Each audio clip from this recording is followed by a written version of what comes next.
그러니까 거의 어떻게 보면 반대 세력 정도로 본 거예요. 국민의 절반 가량을. 절반이요. 그렇죠. 상당 부분. 사실은 상당 부분을 그렇게 한 그때 거. 당시에 이명박 대통령 지지율이 20%가 채 안 됐기 때문에 80%로 적으로 봤던 거예요. 그렇게 따지면 그러면 최대 전복에 가까운 수준의 뿔을 껐던 겁니다. 이거는 그렇기 때문에 저는 이 선거법만으로 지금 아까부터 계속 앉아가지고 하는 생각이 이거를 과연 현행법으로 공직선거법 위반만 가지고 처벌을 하는 게 맞는 거냐라는 고민이 들게끔 만드는 거예요. 게다가 아까 이제 장윤성 기자가 처음에 말씀하신 것처럼 이 녹취록이 2012년 5월까지 나오거든요. 예. 2012년 왜 5월까지만 나오냐면 2012년 6월부터 대선 직전까지는 이 녹취를 하는 것도 불안해서 수기로 작성을 했다는 거예요. 회의록 자체를.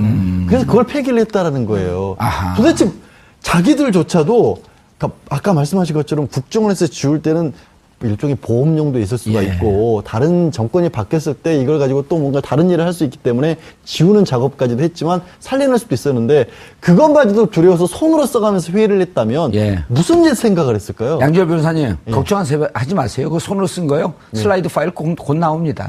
그것도 나올까요? 그럼요. 국정원이 어떤 데인데요. 걱정이 그게 나오면 진짜 충격받을 더 충격받을 것 같아요. 이거는 왜냐하면 2012년에 그거는 대선이잖아요. 대선에 무슨 짓을 했을까? 누군가 보험용으로 남겨뒀습니다. 있을까요? 그럼요. 저는 어떤 곳인데? 솔직히 저는 무섭습니다. 아니, 그런데 최규 평론가님. 네. 내 무덤에 침을 뱉어라. 누가 한 얘기죠? 이거 박정희가 한 얘기죠. 왜 했죠? 이 자신이 5.16 쿠데타를 일으킨 죄를 본인은 알고 있었어요. 하지만 뭐 자기는 한국의 나폴레옹이 되겠다고. 민주주의에 역행한 죄를 아는 거죠. 아는 거죠. 헌법을 뒤집어 엎고 민주주의에 역행했고 제2공화국을 부정한 죄를 알면서 하지만 나는 내 뜻을 펼 테니 나중에 나 죽은 후에 욕할 사람은 욕해라. 이렇게 얘기를 한 거죠. 자, 그러면 제가 감옥 가겠습니다. 제가 감옥 갈 테니 걱정하지 마세요. 누가 한 얘기예요? 제가 감옥 갈 테니 걱정하지 마세요는 여러 사람이 했는데요, 제 기억에는. 아니, 이 사건과 관련해서. 지금 이 사건 관련해서요? 원세훈 국정원장이? 원세훈 국정원장이 그렇게 얘기했다라고 하는 설이 있었죠. 네네네. 밑에 부하 직원들이 위해서. 기존의 국정원 직원들이 이렇게 하면 안 됩니다. 국정원이 개입하는 게 한도가 있습니다. 라고 하면서 말리는 사람들이 꽤 있었다는 거예요. 걱정하지 마세요. 제가 감옥 가겠습니다. 내가 책임질게. 쉽게 말하면 그렇죠. 이건데. 근데 책임질 거를 좀 세게 얘기해서 문제되면 제가 감옥 가겠습니다. 근데 그 마음속에는 영원히 문제가 안 되고 영원히 대대손손 그 보수 정당이 정권을 잡을 줄 알았던 거죠. 내가 처벌받겠습니다라는 취지인데 저는 양 변호사님 지금 막 이제 격분하셨는데 말이죠. 좀 냉정하게 이 사안을 생각해 봤는데 추가 증거가 더 나온들 지금 뭐 예를 들면 2년 뭐 구형 판결이 이제 징역 2년이냐 뭐 4년이냐 혹은 그 이상이냐인데 이거는 지금 저는 범죄 행위 자체의 처벌을 다른 혐의를 적용해야 된다는 생각이 드는 거예요. 내라는 모죄? 그렇죠. 내라는 모 내지는 이건 반국가 행위 아닙니까? 전 이건 반국가 행위죠. 왜냐면 흥분하지 말라고 그러더니 자기가 더 그런가요? 다시 차분해. 일개 정권의 이 국정원 국가 안보를 5년 동안 책임질 자가 2009년에 임명이 됩니다. 2008년에 이제 이명박은 취임을 했고 행자부 장관을 했어요. 그러다가 이제 차출이 돼서 국정원을 맡았는데 이 사람의 프로필 자체는 아까 말씀하셨겠지만 아무런 국정원 업무와는 전혀 무관해요. 국방, 안보, 외교 아무것과도 관계가 없고 심지어는 군대도 안 갔다 왔습니다. 면제자입니다. 근데 이 저는 역대 국정원장을 다 프로필을 한번 봤거든요. 하다못해 보수정당 정권에서도 군 출신을 박습니다. 최하 육군 대위 출신이에요. 근데 왜 대위 출신이 국정원장을 했나 보면 외교관을 했어요. 이 사람. 그 외에는 다 장성 출신이란 말이에요. 심지어는 박근혜 정부에서도. 그런데 아무 일도 행정고시 통과해서 서울시에만 오직 있었다가 마지막에 이제 정무부지사를 했던 사람이 국정원까지 행자부 장관 했다가 국정원장으로 옮겨오는 거죠. 그래 놓고는 한 일이라는 게 오직 이명박 이 정권의 안위를 위해서 모든 불법을 장애했잖아요. 이건 제가 보기에는 이적행위. 북한은 이롭게 했잖아요. 그럼요. 국가 기강을 완전히 쥐가 쓸어먹듯이 지금 다 기둥을 썰어버린 거 아닙니까? 그 다음에 이게 반국가 행위죠. 그 다음에 이진행이 됐잖아요. 진보 진영이 이롭게. 결과적으로. 이게 내란이죠. 내란을 걸기에는 저도 좀 이성적으로 생각을 하면 정권을 장악하고 있었던 집권층의 이 하수인이니까 내란까지는 안 걸리겠다. 그 당시 상황을 보면 반국가 행위만은 이게 명백해 보인다. 선례를 남기자. 왜냐하면 이게 자유당이 무너진 3.15 부정선거의 예. 디지털 버전 아닙니까? 알겠습니다. 얘기가 끝날 때 되면 다른 이슈를 갖고 또 물고 늘어지고 근데 진짜 맞는 말씀이신 것 같아요. 왜냐하면 윤석열 당시 그 수사팀장이 그랬잖아요. 3.15 부정선거로 따지면 3.15 부정선거를 뛰어넘는 더 것이다. 심각하다 얘기를 했었어요. 장윤성 기자님, 네. 맹자께서 이런 얘기를 했어요. 네. 한 권력자가 몰락할 때 그를 심판할 수 있는 자격이 있는 사람은 그 권력자가 기승을 부릴 때 비판했던 자이다. 정봉주 의원님이요?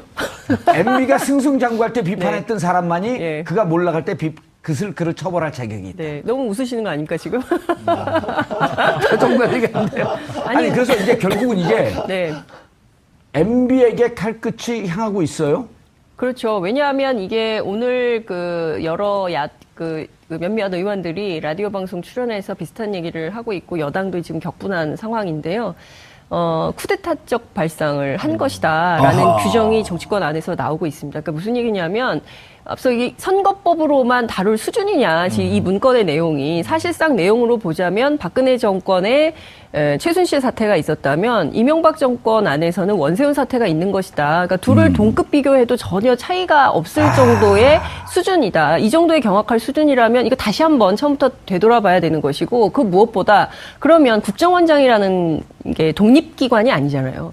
대통령 직속기관 아니에요. 대통령 직속기관이고 대통령의 하명을 받아서 무슨 일들을 하게 된단 말이에요. 그러면 보고하지 않고 이명박 전 대통령에 대한 아무런 보고 없이 원세훈 원장 맘대로 이런 지시를 내렸을까? 독단적으로. 그렇죠. 그거는 어떻게 생각하자면 또 다른 측면 하극상일 수 있는 거죠. 만약에 이명박 전 대통령 모르는 가운데 원세훈 원장이 뭐 이런 식으로 했다고 한다면 그 자체로 있을 수 없는 어불성설 상황이 되는 것이죠. 따라서 이 사건과 관련해서는 원세훈 원장만 선거법으로 다룰 사안이 아니라 이 사건 전체를 통으로 놓고 이명박 전 대통령이 과연 어디까지 관여를 했는지에 대해서 총체적인 조사가 새롭게 시작이 돼야 된다.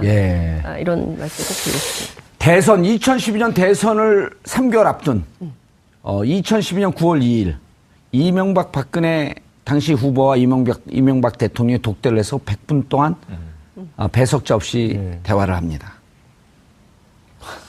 그리고 그로부터 3일에서 7일이 지난 다음 이 9월 10일서부터 본격적으로 국정원 대선 댓글의 양이 폭발적으로 늘어나기 시작을 합니다. 둘이 무슨 얘기를 했을까? 2013년 5월로 다시 세월은 흘러갑니다. 한 청년이 이명박 사무실 앞에서 1인 피켓 시위를 합니다. 2011년 9월 2일 두 분은 무슨 대화를 하셨습니까? 대화의 내용을 공개하십시오. 그 청년의 이름이 누구시죠? 정봉주. 청년이 아니라 장년 아니에요. 온갖 사람들을 다 떠올리는데 청년이라고 하시니까 이게 딱 정해져 있잖아요. 육체적 청년. 육체적, 정신적 청년이 아니라. 그리고 9월 2일 날 이렇게 대화를 그 둘이 독대를 하고 나오면서 발표한 게요. 태풍이 올라오니 태풍 대책. 맞아요. 그 다음 강력범죄 대책. 맞아요. 그 다음에 선거사범 어떻게 할 것인지. 이걸 왜 둘이 단독 얘기하죠? 그거는, 한간에 떠도는 소문에 따르면 그 독대를 하면서 헤어지는데 박근혜 전 대통령께서 90도 절을 했다는. 뭐가 있을까요? 대책회의 했네요. 선거 사범 어떻게 할 것인지. 이게 혹시라도 선거법으로 문제가 될 경우에는 어떻게 빠져나갈 것인지를 대책회의를 했네요. 그거죠.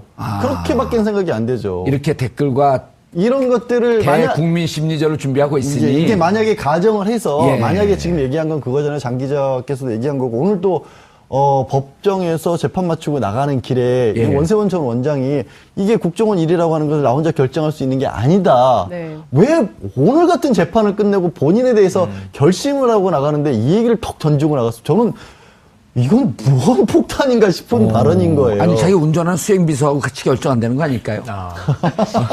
MB에 보내는 메시지. 근데 만약에 이게 이제부터는 가정법이에요. 저게 저 당시에 국정원장이 뭔가를 결정하는데 혼자 못한다고 한다면 그보다 상위인데 대한민국에서 국정원장의 상위는 대통령밖에 없다고 보는 게 상식이잖아요. 그러면 이게 이명박 전 대통령 만약에 연결이 됐다라면 지금 말씀하신 얘기는 그거잖아요. 이명박 전 대통령이 그걸 알고 있었고 보고를 받았었고 그 보고를 박 전 대통령과도 공유를 할 수 있었을 거고 그러면 그 상황에서 이게 만약이라도 문제가 됐을 경우에는 어떻게 대처할 것이냐. 근데 선거법이 아니다라고 볼 수 있는 게 우리는 국정원 댓글은 국정원과 댓글과 연결고를 끊어놨기 때문에 쉽게 말해서 우리가 여기까지 거슬러 올 일은 없을 것이다라는 식의 대책 회의를 했다라면 그게 선거 대책 회의가 될 수도 있다. 이건 이제 완전히 지금은 사실은 그냥 상상일 뿐이죠. 상상일 뿐이죠. 상상일 뿐이죠. 근데 오늘 한 얘기가 그런 얘기를 마침 하시니까. 그런데 이제 국정원 대선 댓글 개입도 사실은 2011년, 2012년 우리가 2013년에 많은 시민들이 문제 제기할 때 그럴 때 사람들이 두려우니까 이렇게 얘기했어요. 이건 상상에 불과합니다. 네. 이렇게 가정해 봅니다. 합리적 추론해 봅니다.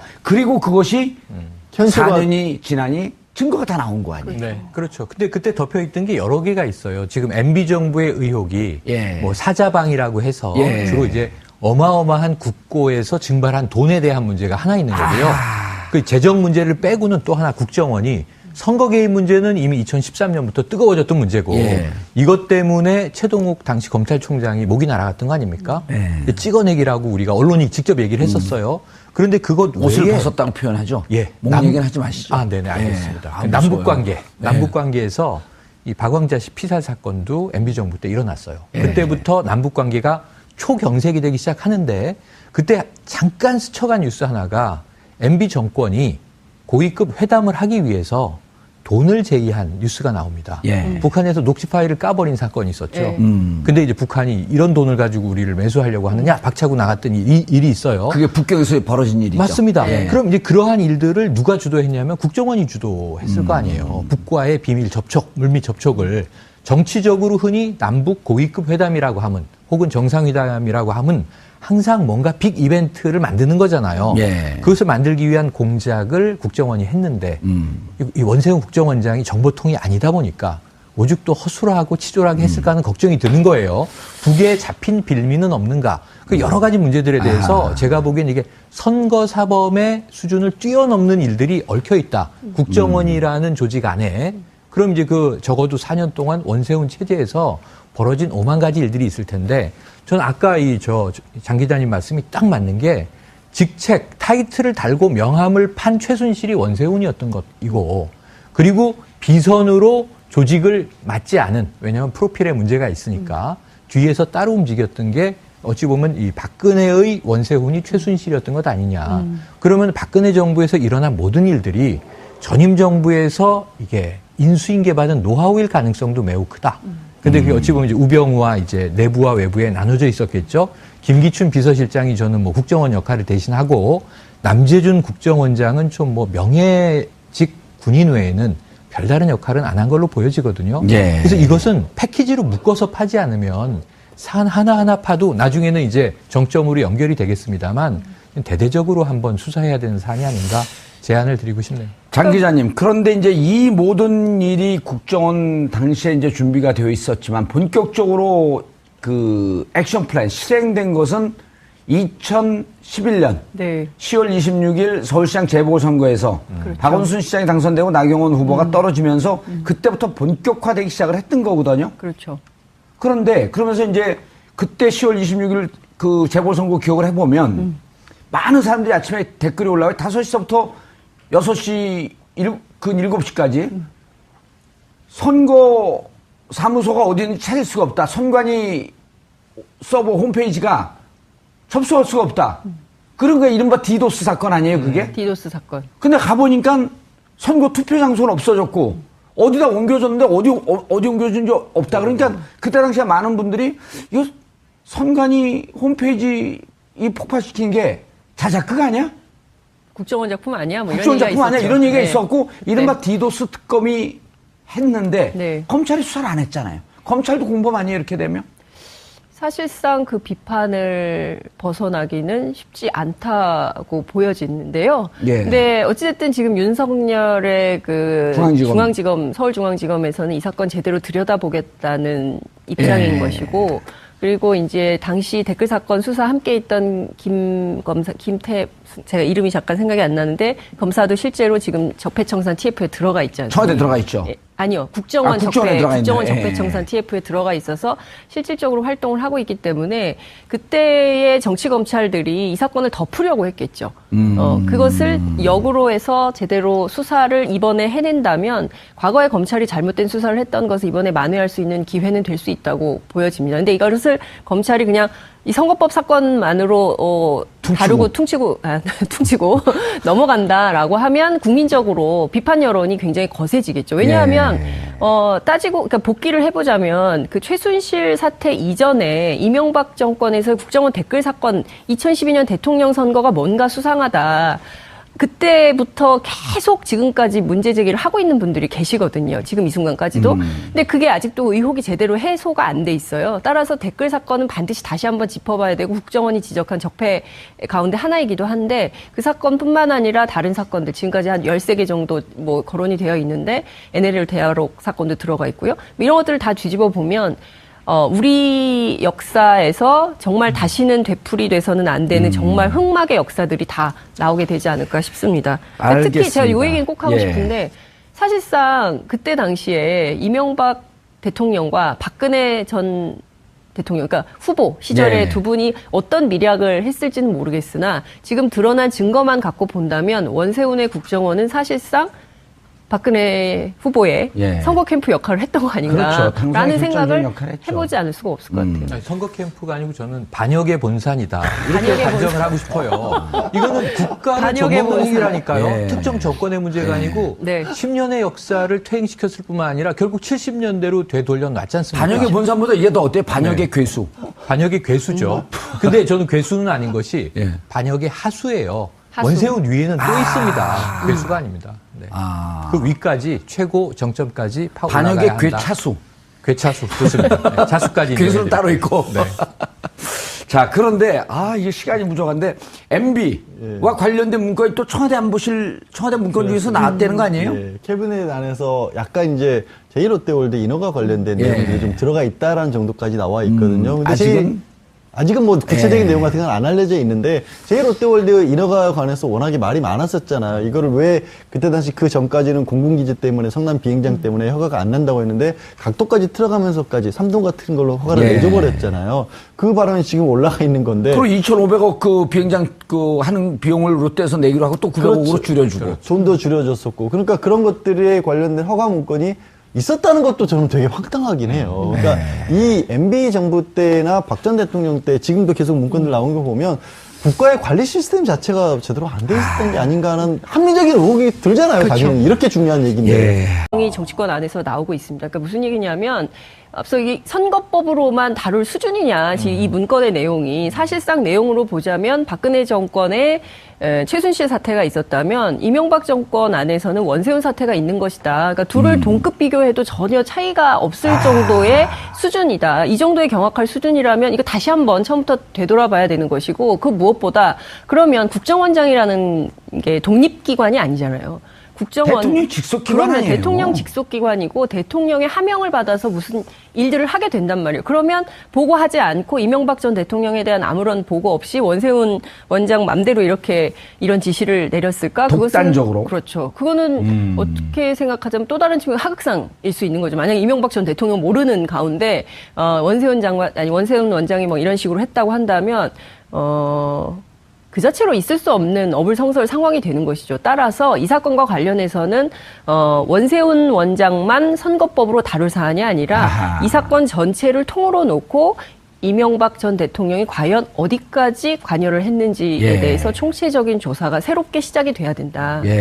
이런 말씀 꼭 드리겠습니다. 대선 2012년 대선을 3개월 앞둔 2012년 9월 2일 이명박 박근혜 당시 후보와 이명박 대통령이 독대를 해서 100분 동안 배석자 없이 대화를 합니다. 그리고 그로부터 3일에서 7일이 지난 다음 이 9월 10일서부터 본격적으로 국정원 대선 댓글의 양이 폭발적으로 늘어나기 시작을 합니다. 둘이 무슨 얘기를 했을까? 2013년 5월로 다시 세월은 흘러갑니다.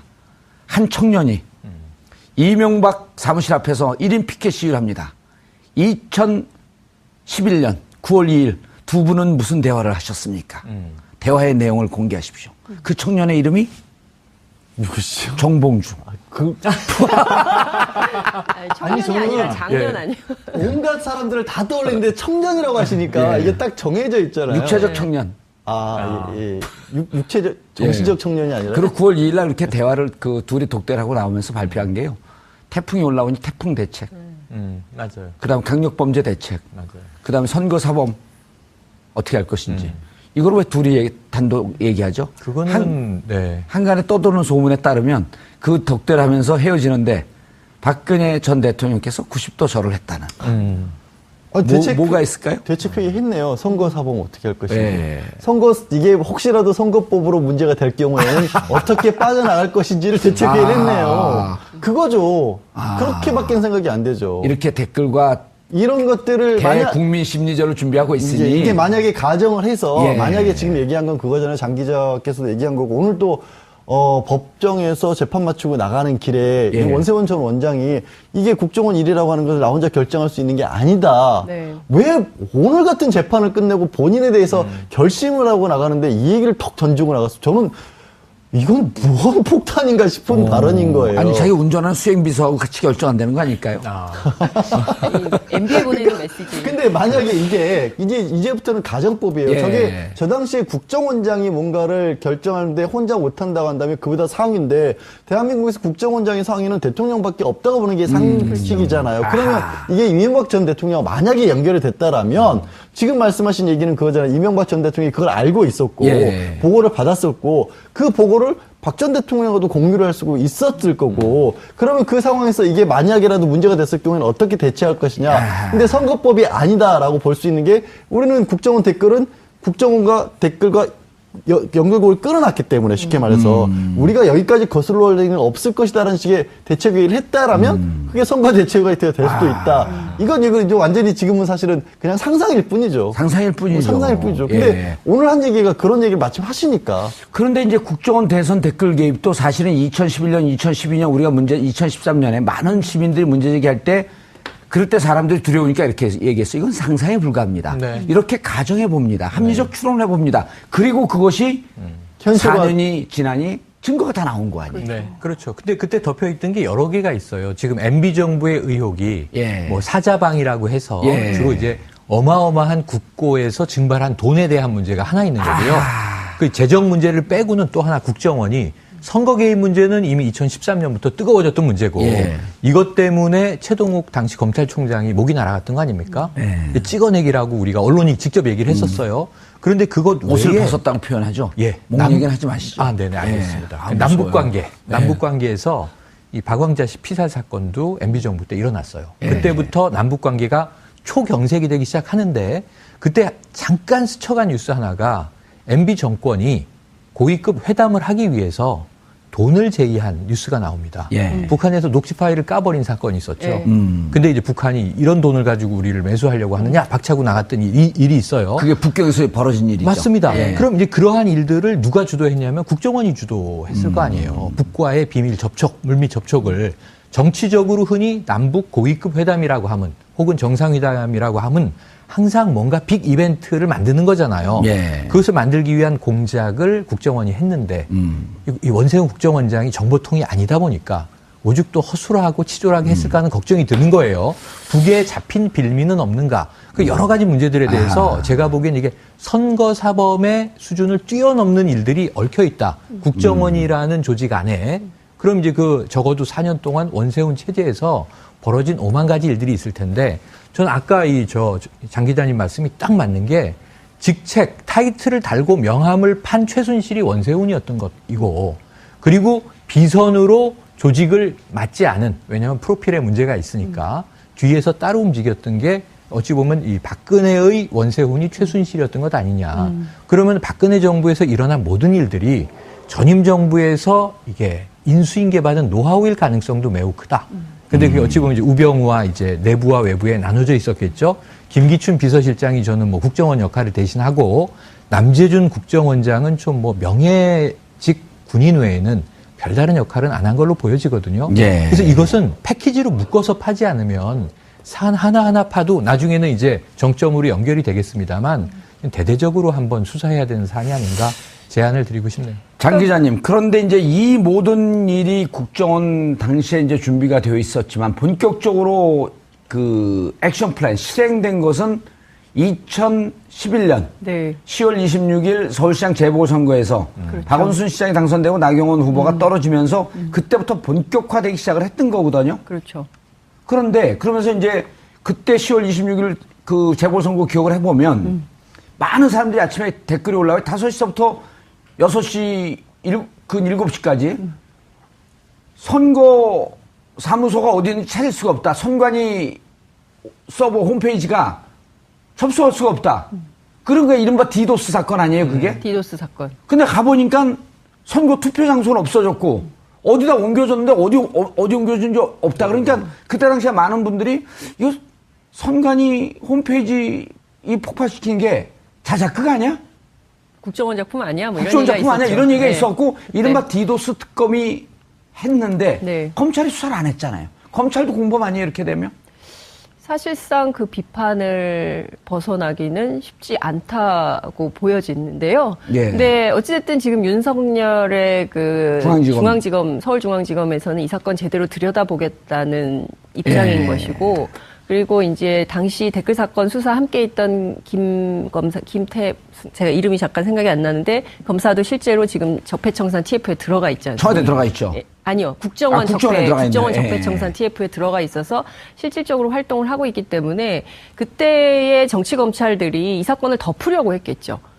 그것을 역으로 해서 제대로 수사를 이번에 해낸다면 과거에 검찰이 잘못된 수사를 했던 것을 이번에 만회할 수 있는 기회는 될 수 있다고 보여집니다. 근데 이것을 검찰이 그냥 이 선거법 사건만으로 다루고 퉁치고 넘어간다라고 하면 국민적으로 비판 여론이 굉장히 거세지겠죠. 왜냐하면 그러니까 거의 어떻게 보면 반대 세력 정도로 본 거예요. 국민의 절반 가량을. 절반이요. 그렇죠. 상당 부분. 사실은 상당 부분 그렇게 한 그때 거. 당시에 이명박 대통령 지지율이 20%가 채 안 됐기 때문에 80%로 적으로 봤던 거예요. 그렇게 그러면. 따지면 그러니까 그러면 최대 전복에 가까운 수준의 뿔을 껐던 겁니다. 이거는 그렇기 때문에 저는 이 선거법만으로 지금 아까부터 계속 앉아가지고 사는 생각이 이거를 과연 현행법으로 공직선거법 위반만 가지고 처벌을 하는 게 맞는 거냐라는 고민이 들게끔 만드는 거예요. 게다가 아까 이제 장윤성 기자가 처음에 말씀하신 것처럼 이 녹취록이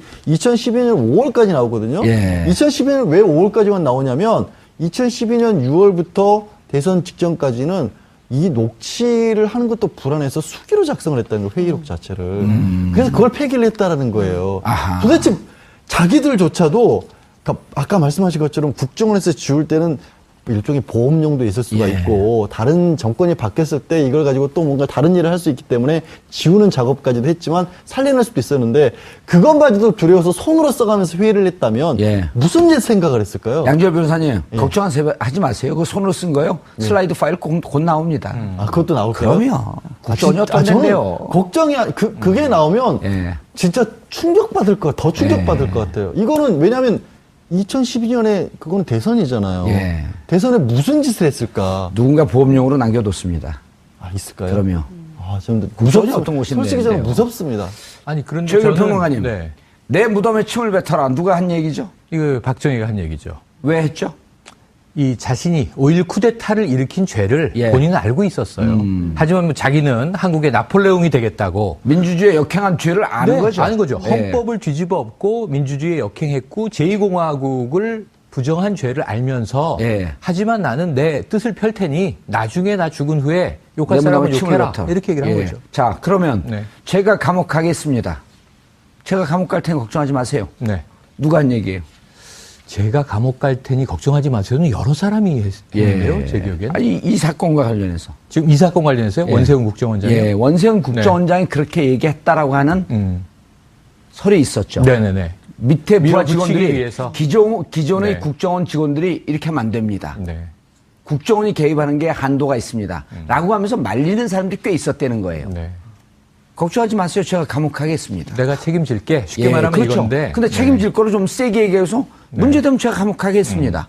근데 그 마음속에는 영원히 문제가 안 되고 영원히 대대손손 네. 그 보수 정당이 정권을 잡을 줄 알았던 거죠. 내가 처벌받겠습니다라는 취지인데 저는 양 변호사님 지금 막 이제 격분하셨는데 말이죠. 좀 냉정하게 이 사안을 생각해 봤는데 추가 증거가 더 나온들 네. 지금 뭐 예를 들면 2년 뭐 구형 판결이 이제 징역 2년이냐 뭐 4년이냐 혹은 그 이상이냐인데 이거는 지금 저는 범죄 행위 자체의 처벌을 다른 혐의를 적용해야 된다는 생각이 드는 거예요. 내라는 모죄? 그렇죠. 내라는 모 내지는 이건 반국가 행위 아닙니까? 저는 이건 반국가 행위죠. 왜냐면 흥분하지 말라고 그러더니 자기가 더 그런가요? 네, 다시 차분해. 일개 정권의 이 국정원 국가 안보를 5년 동안 책임질 자가 2009년에 임명이 됩니다. 2008년에 이제 이명박은 취임을 했고 행자부 장관을 했어요. 그러다가 이제 차출이 돼서 국정원을 맡았는데 이 사람의 프로필 자체는 아까 말씀하셨겠지만 아무런 국정원 업무와는 전혀 무관해요. 국방, 안보, 외교 아무것과도 관계가 없고 심지어는 군대도 안 갔다 왔습니다. 면제자입니다.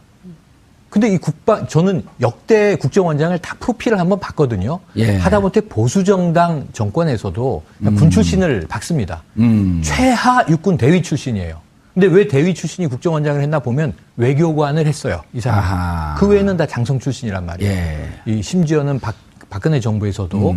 그런데 이 아무 일도 행정고시 통과해서 서울시에만 오직 있었다가 마지막에 이제 정무부지사를 했던 사람이 국정원까지 행자부 장관 했다가 이제 국정원장으로 옮겨오는 거죠. 그래 놓고는 한 일이라는 게 오직 이명박 이 정권의 안위를 위해서 모든 불법을 장애했잖아요.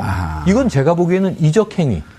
북한은 이롭게 했잖아요. 그러면 국가 기강을 완전히 쥐가 쓸어 먹듯이 지금 다 기둥을 썰어버린 거 아닙니까? 그다음에 이게 반국가 행위죠. 그다음 이진행위도 했잖아요. 진보 진영이 이롭게 결과적으로 이게 내란이죠. 내란을 걸기에는 저도 좀 이성적으로 생각을 하면 정권을 장악하고 있었던 집권층의 이 하수인이니까 내란까지는 안 걸리겠다. 그 당시 상황을 보면 반국가 행위만은 이게 명백해 보인다. 선례를 남기자. 왜냐하면 이게 자유당이 무너진 3.15 부정선거의 디지털 버전 아닙니까? 알겠습니다. 얘기가 끝날 때 되면 다른 이슈 갖고 또 물고 늘어지고 아니 진짜 맞는 말씀이신 것 같아요. 왜냐하면 윤석열 당시 그 수사팀장이 그랬잖아요. 3.15 부정선거로 따지면 3.15 부정선거를 뛰어넘는 것이다. 더 심각하다 얘기를 했었어요. 장윤성 기자님, 네. 맹자께서 이런 얘기를 했어요. 네. 한 권력자가 몰락할 때 그를 심판할 수 있는 자격이 있는 사람은 그 권력자가 기승을 부릴 때 비판했던 자이다.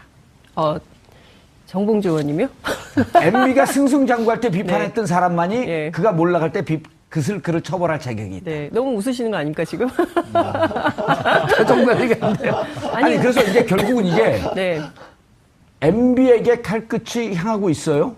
그렇죠. 왜냐하면 이게 오늘 여러 몇몇 의원들이 라디오 방송 출연해서 비슷한 얘기를 하고 있고 여당도 지금 격분한 상황인데요. 쿠데타적 발상을 한 것이다라는 규정.